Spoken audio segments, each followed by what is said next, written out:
ئەگەر 10 ساڵ لەمەوبەر بەرپرسانی هەرێم بانگەشەی ئابووری سربەخۆیان دەکرد و باسییان لەوە دەکرد بەغدا موفلیسە، ئەوە ئێستا هەموو سەری مانگێک شاندێکی حکوومەتی هەرێم سەردانی بەغدا دەکات و تا ئاستی داواکردنی قەرز بۆ موچە قەوارەی هەرێمیان بچووک کردووەتەوە. دواتریش ئەمە بە دەستکەوتێکی گەورە بە هاوڵاتیان دەفرۆشنەوە. گەیشتنی هەرێم لە بانگەشەی ئابووری سربەخۆوە بە شەڕی وەرگرتنی قەرز لە بەغدا بۆ موچە سەلمێنەری ئەوەیە کە حزبەکانی دەسەڵات و بەرپرسە باڵاکانیان نەوتیان تەنیا بۆ خۆ دەوڵەمەندکردن بەکارهێناوە و ئابووری خۆیانیان پێپتەو کرد نەک حکوومەت و قەوارەی هەرێم. بۆیە هەرێم دوجار بەو پەڕی لاوازی گەڕایەوە بۆ بەغدا و شکستی بەناو ئابووری سربەخۆیش تەنیا بۆ خەڵک بوو. ئێستاش هەرچەندە لە کێشمەکێشی بەرپرسانی هەولێر و بەغداددا لەبارەی ناکۆکیەکانی پرۆژە یاسای بودجەوە تاوانبار و بێتاوان ڕوون نییە،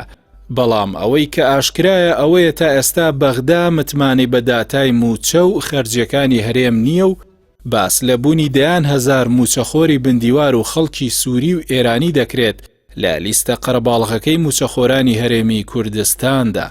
هەروەک جەختیش دەکەنەوە لەوەی تا ئێستاش هەولێر بەڕادەستکردنی تەواوی داهاتە ناوخۆیەکانەوە پابەند نەبووە.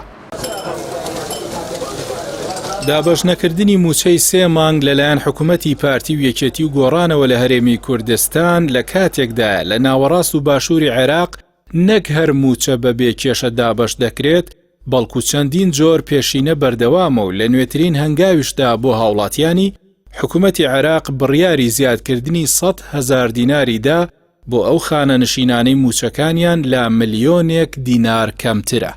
ئەوەی جێی سەرنجی هاوڵاتیانە حکوومەتی ماوە بەسەرچووی هەرێمی کوردستان هاوکات لەگەڵ بێتوانایی بەرامبەر جێبەجێکردنی ئەرکەکانی خۆی و دابینکردنی ماف و شایستە داراییەکانی موچەخۆران و هاوڵاتیانی خۆی لەو پەڕی کەمتەرخەمیشدایە بەرامبەر فەوتانی موچەی 3 مانگی فەرمانبەران، پەککەوتنی خوێندن لە نیوەی هەرێمی کوردستان، ڕاوەستانی هەزاران پرۆژەی خزمەتگوزاری، داخرانی هەزاران کارگە و کۆمپانیا، کزبوون و ڕاوەستانی بازار، گرانی کاڵا و سوتەمەنی و مادە خۆراکیەکان،